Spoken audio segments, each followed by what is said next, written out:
Hello, everyone, and welcome back to week 6 of Kieran and Zoe talk about some stuff. And we really do need a better. We say this every week. I say we need a better name, and we never come up with a better name. So, welcome back. For the past 5 weeks, if you haven't been with us, we have been talking about various different things around the subject of autism, mostly covering myths and mental healthy type things. And today we are going to do a little bit of a mishmash, but it's mostly about social situations and social complications and kind of things like that. So, Zoe, how are you? It depends what your class is okay. Be honest, it's okay. Be better. It's been a rough week, hasn't it? Apparently week 6 of lockdown is like... We've basically done this, we've basically done the summer holidays without going anywhere, and not the summer holidays at all. No. Yeah. You don't go anywhere in summer holidays, not summer holidays. Mm-hmm. That's you're kind of climbing the walls and wanting to get out and about and... Yeah. I mean, like, for one thing, like, so they were asking us questions about 3 things I would take to a desert island, and I would say a boat, but I would say one of the things was a boat. No, stay with me. I'm not doing this as a joke. Because I need the option to be able to escape and go in anywhere and not feel the feeling of trapped. I think as well the weather's been not as nice this week. Yeah, and I can see a sunny country. So you've like not been out as much either, which doesn't do you any good at all. Yeah.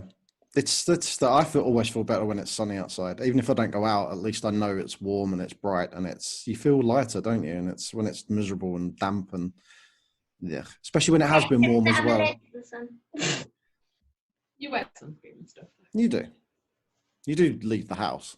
Yeah. Mm-hmm. I'm not a vampire. You just bite your own arm. I don't think that's what vampires do. I wouldn't bite my arm. All right. I thought you were eating one of the mushrooms. I thought you were eating one of the mushrooms on your top, in case you're a bit peckish. Yeah. Every one of these is a real mushroom. Right, we're going to end up on 2 hours this week. Okay, let's do a thing. Let's start. What's the first question? There's a good rustle going on there. Yeah, I was like spinning around.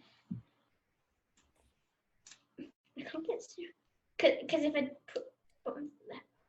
Are autistic people targeted for bullying? Yes. Yes, we are. Definitely. Okay, that was a very short question. It's because we give extended levels of fight, or freeze. So we react more than the normal person probably would. And bullies mainly do it for a reaction. So, if we give bigger reactions than normal people, they will come for the people who give the bigger reaction. Mm-hmm. I think there might be another aspect to that as well, in that autistic people who mask often like to fawn, which is part of fight, flight, and freeze. I had to say that very carefully because I can't get my words out. So fawning is when you are a people pleaser, when you want to make other people happy and you want to be liked, and so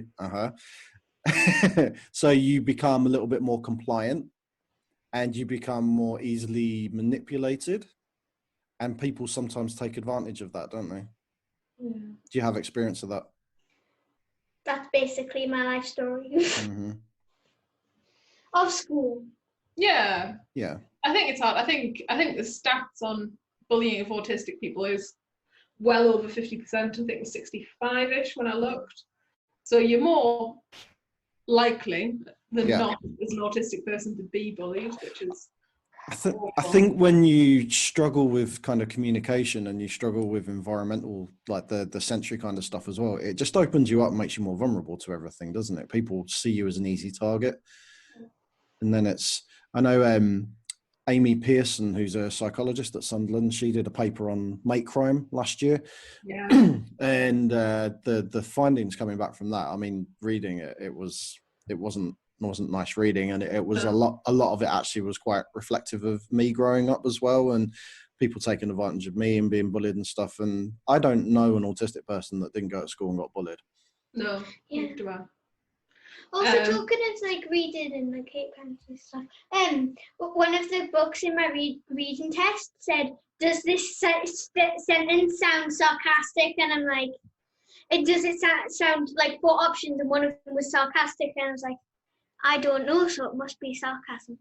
Well, there's another element to that as well, that you can't necessarily always tell if people are being sarcastic with you, particularly. And then if they're sort of being, and that's that difficult line, isn't it, between somebody who's trying to have banter with you in a friendly-ish manner, and then somebody who's being sarcastic with you and not being very nice to you. And I think that can be hard to differentiate. Also, if someone says sarcastically, for example, you look nice, but they do it sarcastically, then I think I look nice and I'll wear it for every other day, when I realistically don't think I'm not wearing like something nice. Yeah, that's a hard one, that last bit, isn't it? Because that's kind of, other people are being mean to you and you might not even know, and that's kind of even worse. That makes it even worse, doesn't it? It's just, even talking, you can probably tell, talking about this makes me really uncomfortable, because I struggle to understand sarcasm, but I dish it out really, really, really a lot, as you know, and a lot of us do, actually. A lot of us use sarcasm really, really effectively, but struggle with it the other way. And it took me a long time to find the kind of confidence, if I felt someone may be being sarcastic with me, to actually check with them. Probably not until I was in my mid-30s did I really start questioning people to say, like, are you serious? Can I just check to see if you're joking with that? And, and people get quite taken aback because they don't realise the impact of what they're saying and how they say it. Yeah, I mean, one of the things, I can tell when my daddy does it, my dad does it, but so, like, the last time he fooled us is when he said, because of the lockdown, that we were having to go to school on Saturdays and Sundays when we came back. And I honestly couldn't tell, because when I said, "Oh, you're joking with us," he just shrugged his shoulders and looked so serious. Well, yeah, it's a lot of hate crime in our house. Do you know, hands up, I do that as well. Help me. I'm joking. But that's kind of, I am like that with my kids, but I will tell them. I might be deadpan with it when I deliver it, but a couple of seconds later I'll say, I'm just joking, it's okay. But my daughter especially doesn't get jokes really at all, and will kind of, even if you tell her a joke, you're never quite sure, and even if you explain it to her, you're never quite sure whether she's got it or not. But then she'll keep using it and changing it and then making herself kind of laugh with it. Yeah. And it's just not funny. Yeah, Harry, my sister tells really weird jokes. Your sister's got an amazing sense of comedy timing, though, which is quite interesting. Yeah, so she'll say something like, amazing. "Why did the duck go on the school bus?" Because it went hop, hop, hop. Yeah, but she's just got She's got the best comedy timing. Really good so comedy. it's the delivery over the actual joke itself. Yeah. Yeah. It's all over the joke. Right. Anyway. Yeah, I wanted to put that the bit about the sarcasm in, because I remembered that I didn't put that in the box. That I forgot to put it in. Just before we move on to the next one, do you have any advice for anyone who feels that they may be being bullied?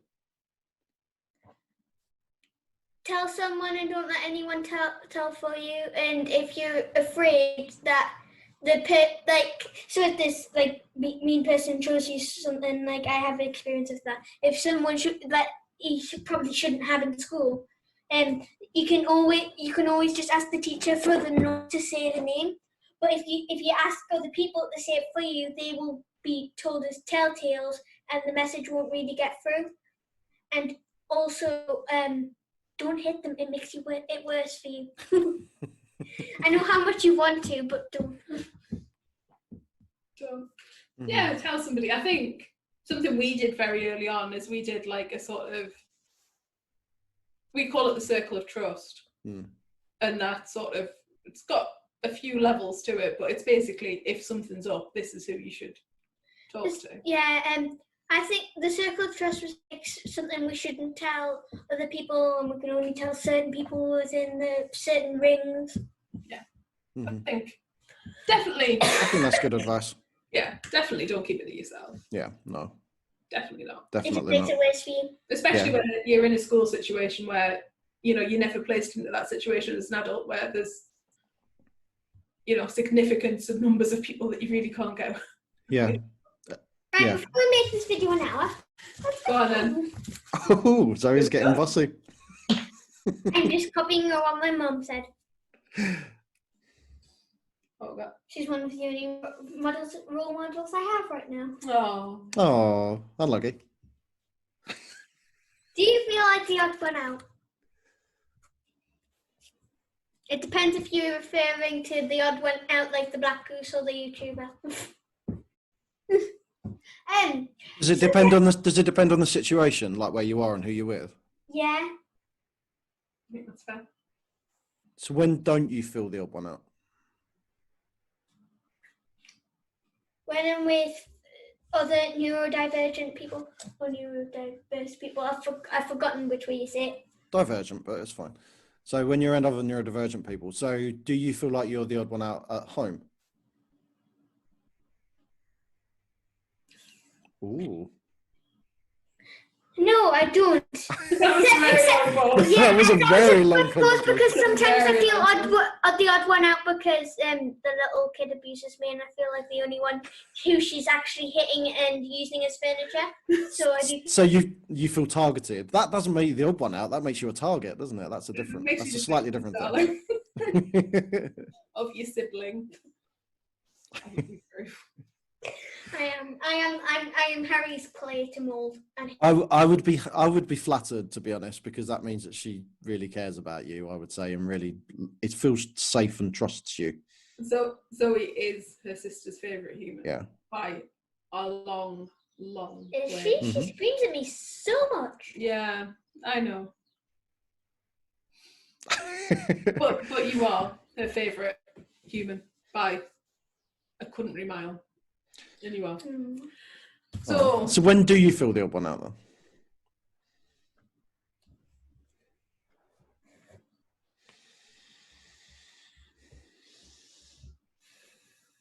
Or is this something that maybe you used to feel the odd one out but don't as much now?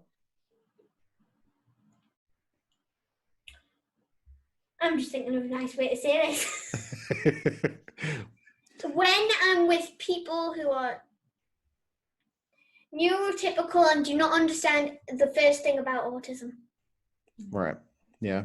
Well, I think that's So fair then to I have say. to go through the whole song and dance about what it is, and that they're not a little bit autistic no matter how they say.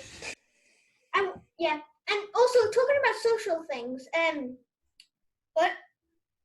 When passing comments are sometimes really hurtful. Like one time they were like, so a girl in our year was trying to help another girl move something, and she was telling them, she was being very nice and telling her how to do it, and then she said, and then the person said, and the other person said, "I know, I'm not disabled," and that's how it is.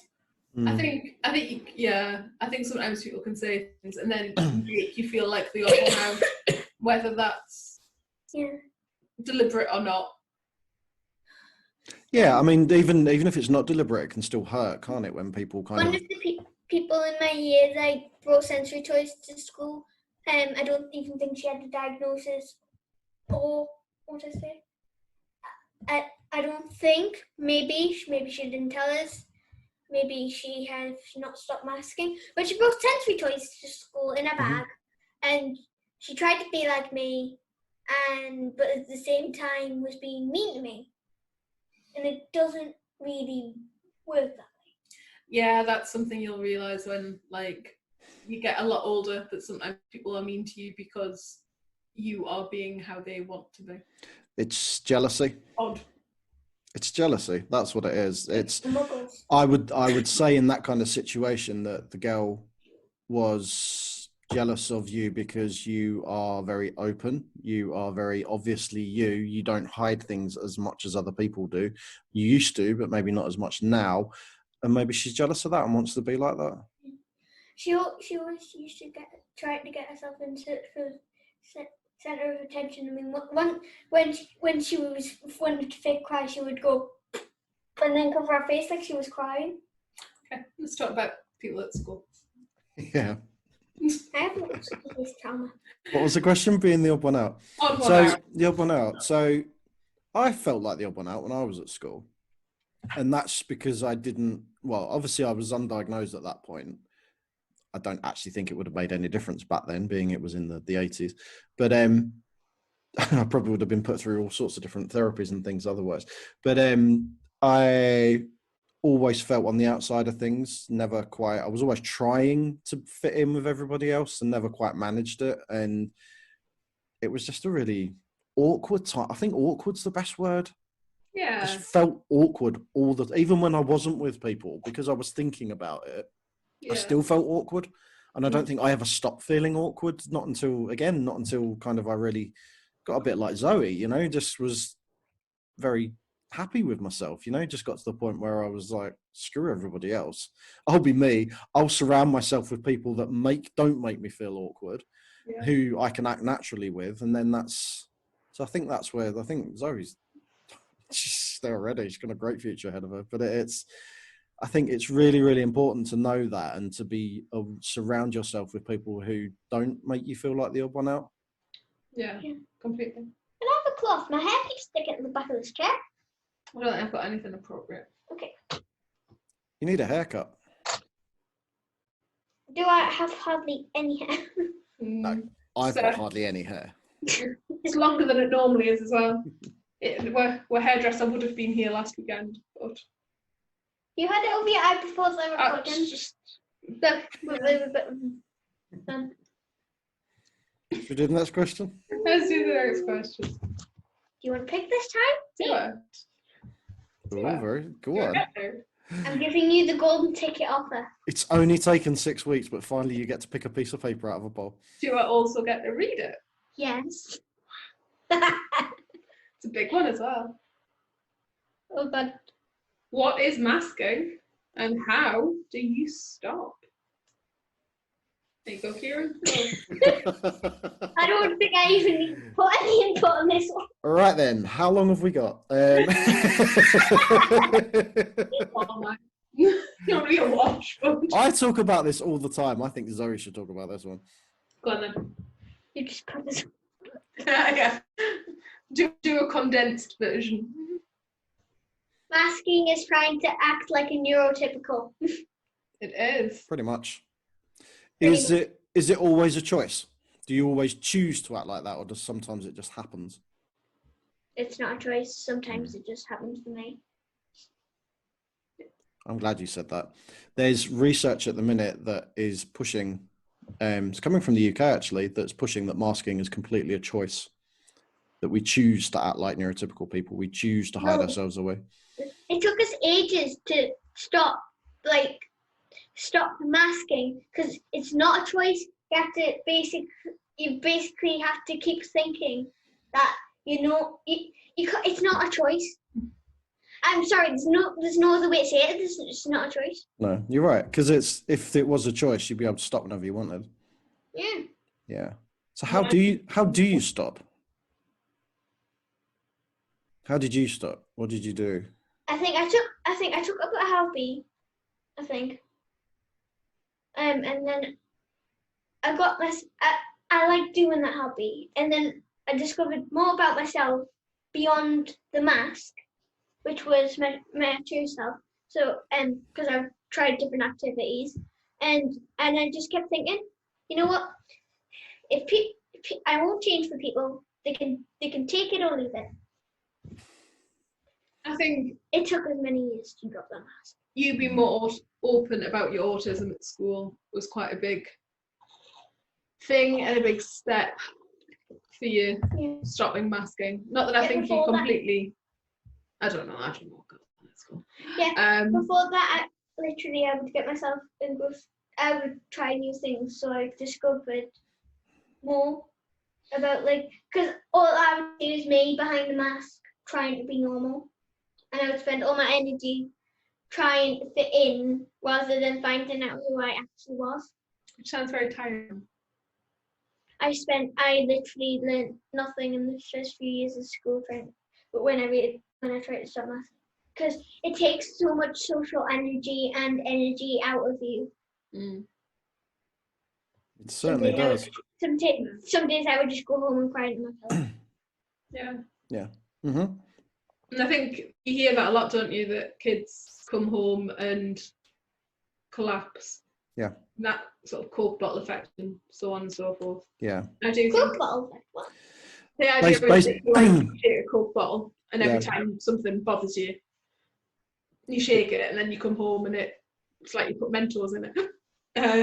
Yeah, when you get home, you feel safe enough to take the top off the bottle, so everything comes bursting out. Basically, I think that happened with you a lot, and still to a point does. I've forgotten a lot of the last 6 weeks.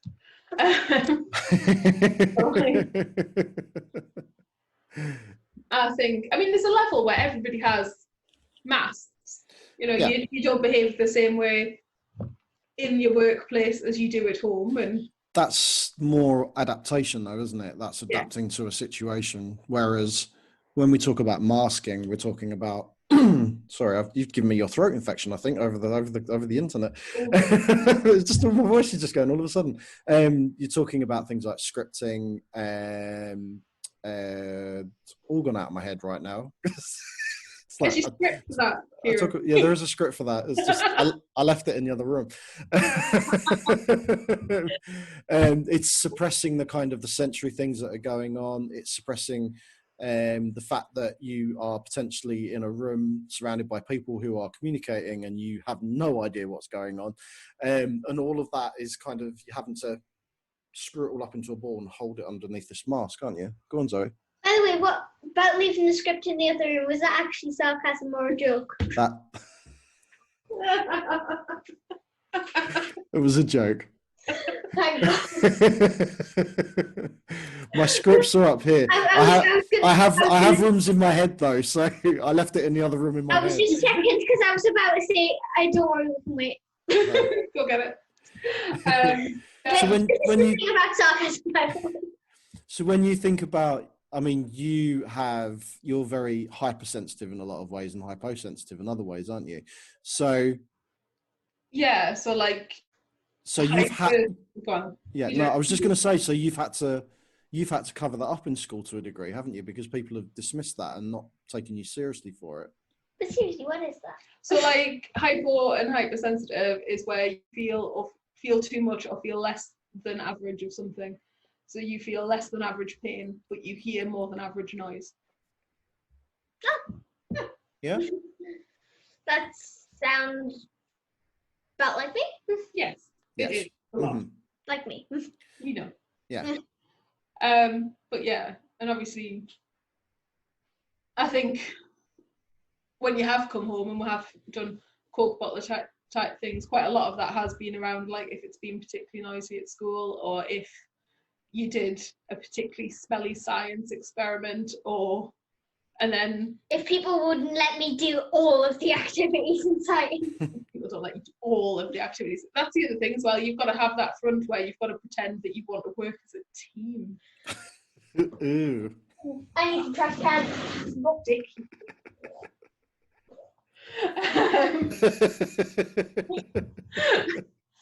That's part of the mask, because you can't really turn around and be like, no, I'm doing all of it. You lot are annoying. Not how the world works, is it? No, it's not, is it? When I'm not doing it, if I'm not doing it, it's being done wrong. Wrong. Oh. If you just poured your drink all down your lap. Pretty much.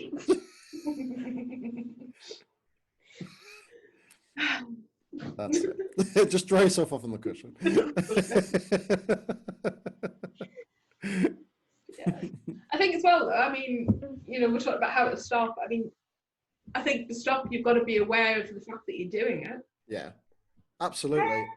I think I was talking to a friend and colleague a couple of months ago actually about this, and we were talking about how it's unsafe for certain people to stop masking. And in actual fact, you know, especially like people like in the Black community and stuff like that, autistic people in the Black community who are under more focus from the police and all of the kind of different things. You're having a good scratch there, Zoe. Maybe the back is coming up again. All right.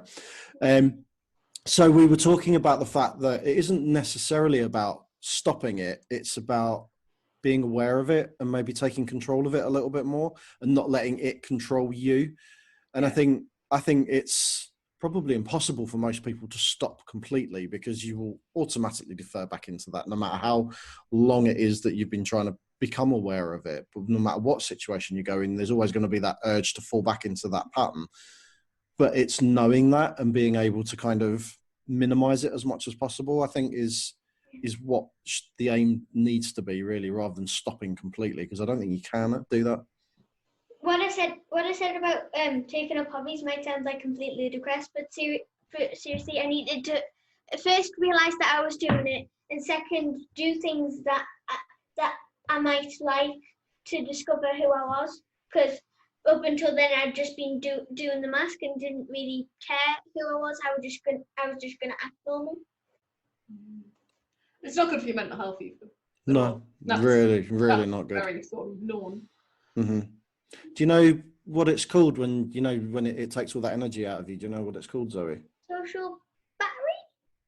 It's social burnout is when it's like short term, but do you know what can happen if you do it for too long and you don't stop, or you don't get to do the things that you want to do? Not burnout. You can say Nope. It's extreme burnout, and that can go on for months and even years sometimes. So it's really, really important that people do what you've done, which is to find out how you work and become comfortable with yourself and be happy to kind of say to people, this is who I am, deal with it. So basically what I did is I just tried new things that I did try new things, and one of them was like dance class, and I did that so I would be more myself in front of a crowd. Yeah, I think a good youth group of any sort, where you can really figure out who you are and be yourself in a less pressured environment than school, is a very positive thing. And that's why it's important to have people around you that are like you as well, though, isn't it? Because you are going to feel that pressure less. And I've always said that the first time I knowingly walked into a room full of autistic people was the first time I actually felt comfortable in a room full of people. And it was just bizarre, because there was like so many people, you know, people weren't making eye contact. Some people were making eye contact. People were openly stimming, verbally stimming loudly, and it was fine, you know. But if you wouldn't find me. Funny that. But it was incredible, and I was probably more tired at the end of that day than I've ever been in my life, because I was more me. You know, and it doesn't happen often, but when it does happen, it's special, and you need to kind of cling on to that. Yeah. Are we finished? I think so. Go on. Oh, that was quite short.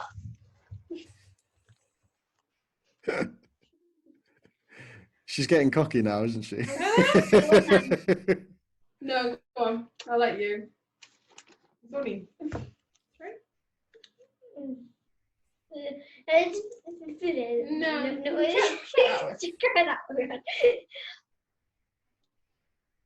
They should have been in the myths video. Do you think? Yes. Why? What is it? Are all autistic people angry? No, they're not. I think that was my angry face, by the way. Nobody. I just did that to myself. Nobody was even looking at me. I was just pulling. I was looking a bit. Nobody's looking at me. And then there's a random. All right. Yeah, like what you said. In the first myths video, it kind of knocked on its head by there's more autistic people, and if all autistic people were angry in the first place, there wouldn't be any autistic people left, because no one would want to be with a person who's angry all the time. That's very true. That is a very good point. That is a very good point. We can't be angry all the time. That was I mean- your point. That's why it's very good. I'll take that. Why, of course. It's a very wise man said that. But no, it's true though, isn't it? But we can't. Nobody's angry all the time, surely. No, I mean, at least when they go to sleep, they're not angry. I think, there could be sort of things around sort of tone of voice and people being quite shouty, Mm-hmm. or people sort of being, I don't want to use the word emotionless, monotone maybe when they talk. Maybe Like, people who are maybe right. they're mistaking people who are dysregulated and melting down all the time as being angry as well. Oh yeah. See, I don't mind. I suppose the little one's a bit angry, but like you're not angry. It takes so much to make you angry. Too much. A big smack in the face. It takes you so tolerant Very, and calm. very. I don't know where she got it from. I got it from The my dad. personal. No, definitely not. He definitely comes under the fact that it's always the quiet ones, Right. like by a long way. Not that he's Mhm. angry, he's just like significantly more troublesome than people think he is. See, people used to tell me all the time that I was like really mellow and laid back, but I think I think that was me masking. Do you think? Because the older I've got, I've noticed my temper is shorter, but that's also because That'll do that, do you? yeah, well, that's the thing though, isn't it? It's subjective, isn't it? It depends what's going on in your life as well, and it depends like your anxiety levels, and all of us over the period of lockdown, one of us at some point is usually in a bit of a grump. And that's I think that's more the situation than anything though, that it's it's the whole roller coaster thing, isn't it? One of us is up and the other one's down, and that kind of thing. But I think the older I've got, the more I think I've like grumpy old man kind of thing. I think I've got grumpy old man syndrome, because I just get I just get irritated by things a lot more, I think. Is it? Yeah. There's also grumpy old book crosser. There's also grumpy old lady syndrome as well. I'll have you He know. kept nodding. One is too youthful to know. Going back to the sarcasm point, she kept nodding. I thought it was actually real.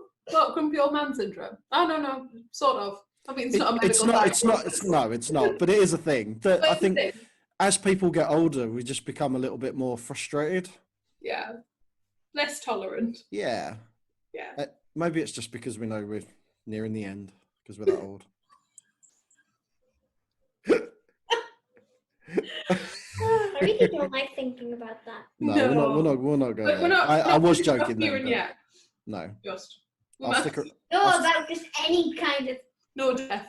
No. No death. No, we won't do that. Find a new question. It's not about Next question. Not the one you're fiddling with.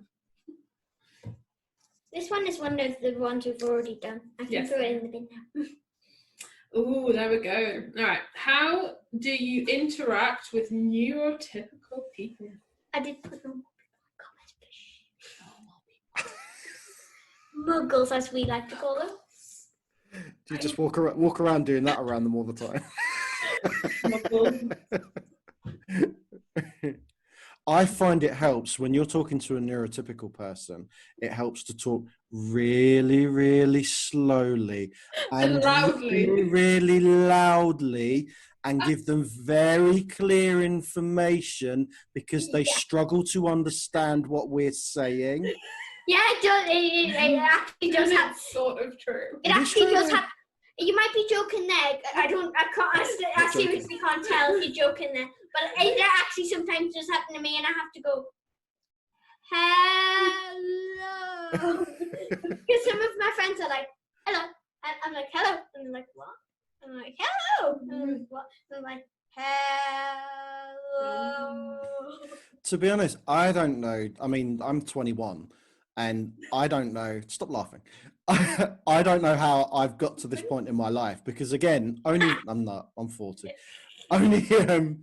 only within the kind of like the last 5-10 years have I realised that I don't have a clue what most people are rambling on about, because all they talk about is the weather, and also they talk about the weather all the time. Have you noticed that? Isn't that a British Is that the thing? last question? No. They fill in, not just the weather, but they fill in with superfluous kind of rubbish that you don't need to talk about all the time. Yes, all the time. All the time. And even when you are trying to have a conversation about something where you need to get information across, because they're dropping in all of this extra information that you don't need, Yes. it confuses you. Yes. I think, like loads and loads of people are struggling working from home at the minute. Mm. And I think, like, because a lot of people need that sort of workplace chatter, but a lot of people don't. Mm. Oh, this is yes. Yeah. I accidentally threw one out by accident. In the question. I accidentally. You're supposed to be answering the question, not throwing them away. I didn't mean to. So how do you, Zoe, how do you talk to neurotypicals? Muggles. Muggles. What we're going to do about the muggles? I talked to them about. I don't know. I haven't encountered many muggles lately. It's not been a lot. I've literally There's a been. muggle shortage. I've been forgetting what it's been. I'm forgetting what it's like other than the COVID lockdown, or maybe the death of the Prime Minister if that happens. Is he dying? It's quite worrying. It's very worrying come Monday if that happens. I'm just FYI, I didn't die. I know he didn't. Okay. I see him on the telly. Sometimes. Sometimes if he bothers. I think as well, I mean, obviously you talk about that, like, how do you communicate with neurotypical people? Like, communication's a one-way thing? Because communication isn't a one-way thing. Of course it isn't, because this is an analogy for how we are spoken about, isn't it? Because spoken about, how we are spoken about. See that?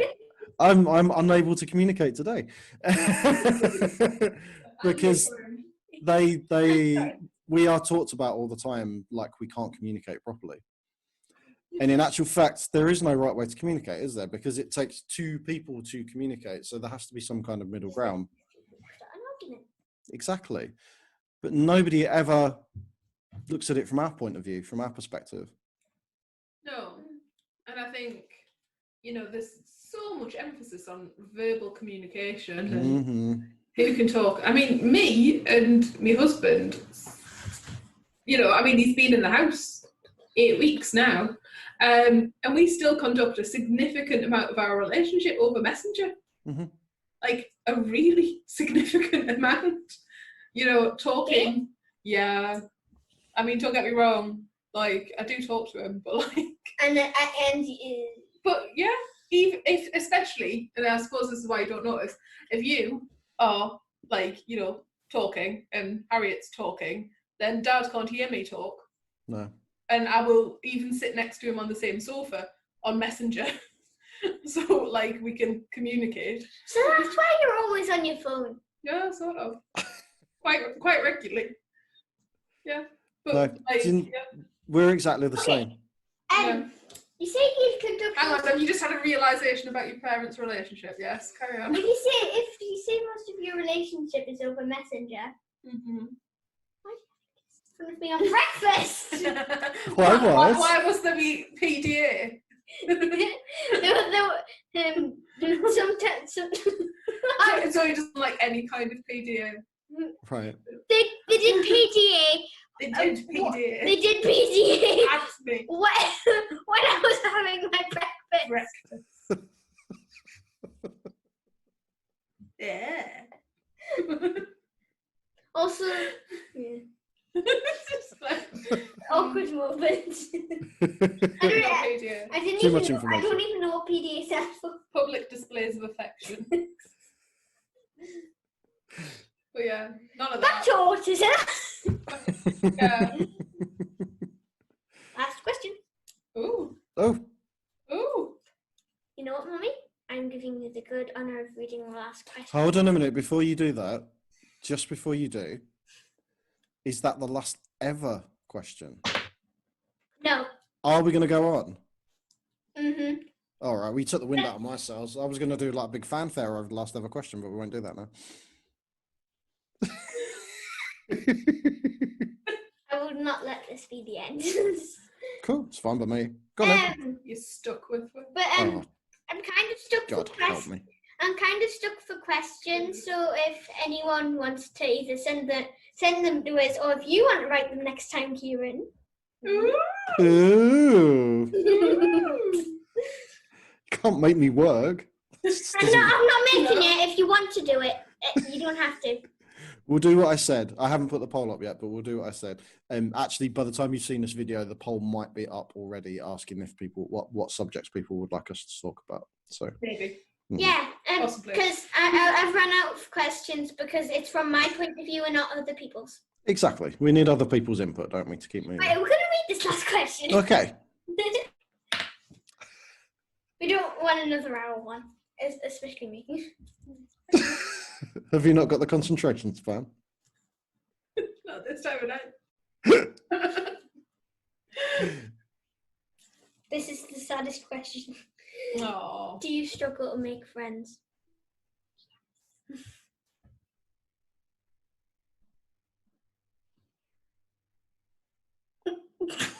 Yeah, that was sad. And then broken by laughter. But why do you think? Because we don't understand models. Whoa. So that's How that's many words? whoa. That was a big whoa. That horse just wouldn't stop. There was no horse, sorry, just to clarify. No, it's just Mr. Bear. You said the word muggles again. So does that mean that you don't find making friends with neurodivergent people as difficult as muggles? I don't find it as difficult.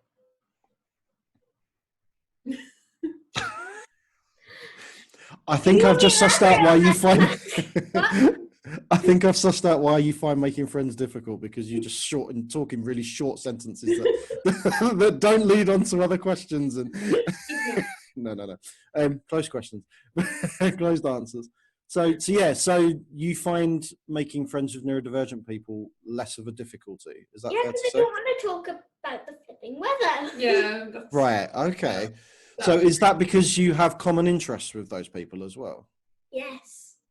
And usually what they have to say you are interested in, even if it's not something that you necessarily are interested in? It's still easier to talk to them. It's easier to follow their train of thought, especially when they don't talk about the weather. I really don't like it when people talk about the weather, because I have eyes and I can see the weather.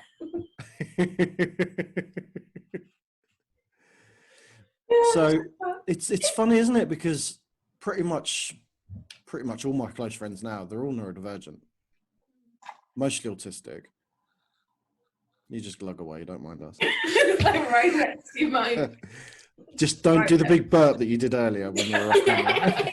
I'll be compliant. I think as well, especially when you're like 10. I mean, you know, you're not in.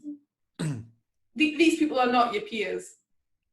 Do you know what I mean? That you're in school with. The only thing that you have in common is that you The same age. You live local to each other and you are the same age. And we wear the same uniform. Well, there's that. But we're not really going to talk. And I really hate when people go, "There's something on your shirt there." Thanks. Yes. I hate it, but I'm going to do it to you. I don't know. This is ADHD in action, people. Just in case you weren't aware. Oh, look, a squirrel. One day, like, we might, film at a time where, like, there's medication, but not anytime soon. So I was going to say. No, because if we're filming at this time of night, I need to get a bed, and basically what my medication does is stimulate my mind. And if I did it at this time of night, you wouldn't go to sleep. I would get You'd insomnia. never go to sleep. Never go to sleep. Never. I'd party all night.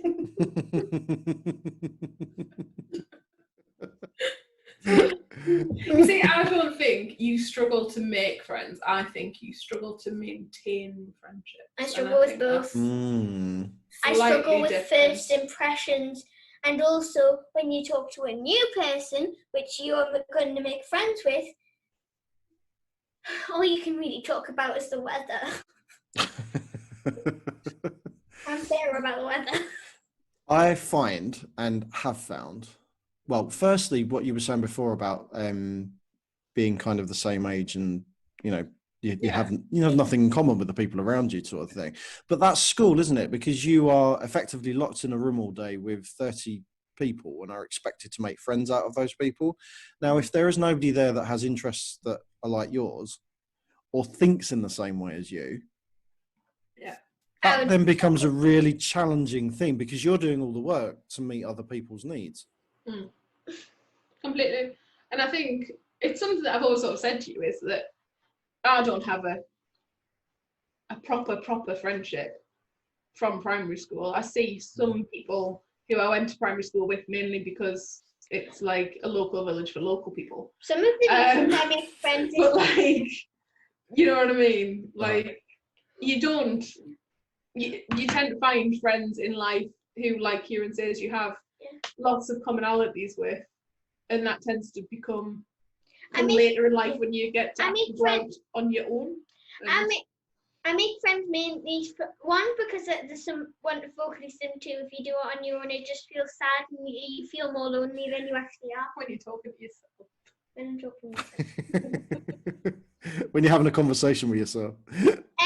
Or a conversation with Elliot. Oh. She does sometimes yell over the top of me, and I'm like. She yells over the top of everyone. Yeah.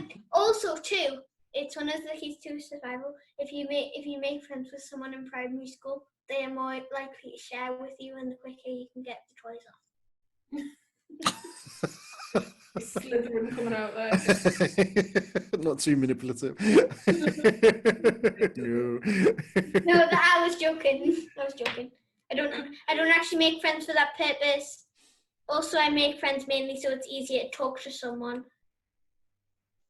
because if you know them in the first place. I think that's the thing. I mean, you can have, like, friendships in the workplace or friendships at school where, again, the thing that you have in common is that you attend the same place for 30 odd hours a week. Yeah, and you're doing the same things as other people, and that gives you then something to talk about, doesn't it? Yeah. But I think your proper friendships in life, of which in theory, I think statistically, you're only meant to have 5 proper friends throughout your entire life period. God. Whether you're neurotypical or not. I need about 10. So also. Why do you need 10? Actually, she's going to make a football team. No, I need about 7, because that's one I can vocally sing to and annoy. Like one a week. One a day. Yeah, because if I do 5 people, they get sick by Saturday and Sunday, and then I don't have anybody to vocally sing to. Oh, your mother and Kieran surviving quite well. I think But Mr. Bear survives quite well, but still that's quite sad. I don't know, his ears are looking a bit much. your sound's gone very quiet. Like very, very quiet. Very, very quiet. Quite tinny. Hello? No, you're back. That's because I'm like inches from the mic. That's funny. That's strange. Maybe there's a loose lead. You have got it plugged in this week, haven't you? Yep. Oh, good. Yeah, we can definitely hear you now. Yeah. That's better. You just have to hold it close. We're near the end anyway, aren't we? So, but I just think friendships for autistic people look different than they do for non-autistic people. Mhm. Mm-hmm. Can you hear me now? Yeah, I can hear. I think, I've attended plenty groups with a mix of neurodiverse, neurotypical kids. I've attended ones with just neurotypical kids, and obviously I chair happy faces where everybody's you know, neurodiverse in some When way. did you attend a group with completely muggles in it? Like, yeah, I can think of one or two. When as a volunteer when I was younger. You used to work in my school. Yeah, well, no, not all neurotypical. But what she did is she basically came into school and worked for school just so I could see it. That's just awesome.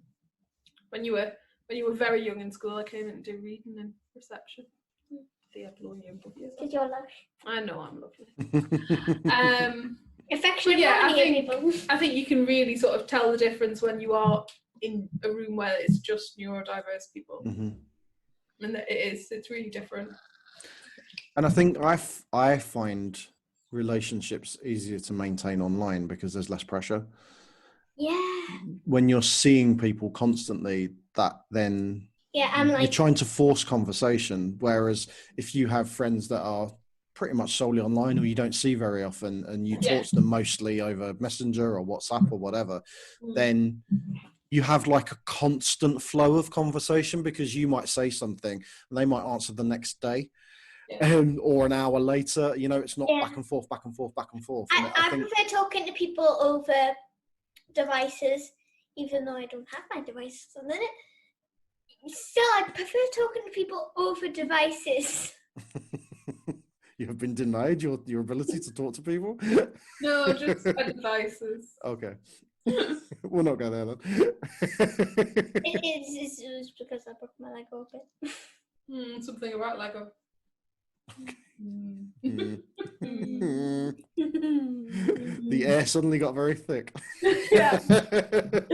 Oi, pigeon, stop walking on the roof. You can literally hear it going. Okay. Right. Random. So there we go. Was that the last question? Yeah. I mean, like you didn't bluff it. We're done. That's done. So this is week 6 of lockdown. This is week 6 of us having conversations. Yeah. And I think this has been the best part of lockdown for me, to be perfectly honest. Aww. No, I genuinely mean that. You know, you know, I've struggled personally over the last few weeks because of personal stuff that's going on. Both of you know that. So this has been something that I've looked forward to every week. So I just want to say thank you. I know we're going to carry on. That sounds like the end, but it isn't the end. But I just wanted to say thank you. You had us done for a second. It's just random people walking around behind me. It's been great though. It has. And it's like it's done wonders for you. Yeah, I've been like looking forward and getting all the stuff done ready.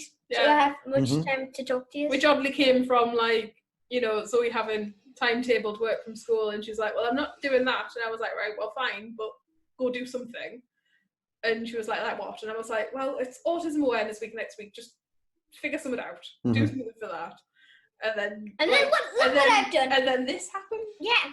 You know. And I also want to say thank you to you, Kieran. It's because of you that I have my job at Star Institute, that I have my website, that I have my Facebook page, that I'm doing stuff with the MP and Kerry. Yeah. It's all. Do you know, it's nothing to do with me, Zoe. It's all you, honestly. Yeah. But yeah, but one of the things, why did you suggest the name of my company should be Zoe's Watching You?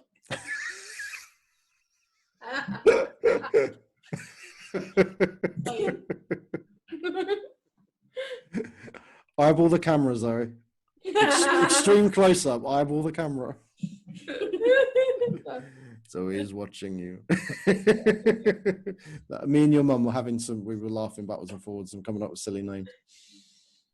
But I came up with the final one. You did. And Daddy helped design the logo. Talented family. He's officially the IT department. I'm like that in my house, but I'm no good at IT. That's the problem. I am literally the person. IT person without knowing the first thing about IT. Because people expect Daddy to be able to do DIY. Yeah, no, I don't do that. Well, you know how that's gone. Yeah. He was suddenly a DIY magician when like. I know he was out with a screwdriver. It was boring. Like Scary. not like Daddy at all. It was like really confusing. It like this was a parallel universe. Right. Let's talk about Daddy and random DIY after we've stopped recording. Yeah, because we'll just embarrass him otherwise.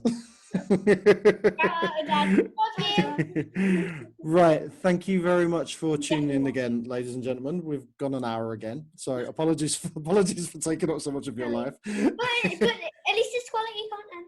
Exactly, it's quality. It's not the quantity, it's the quality, isn't it? That's what they always used to say in school. Uh-huh. Except like, why haven't you written? Yeah, why haven't you written a page, Zoe? You said quality, not quantity. Okay. Should we say Okay. bye? Bye. See you next week, everyone. Bye-bye. Bye.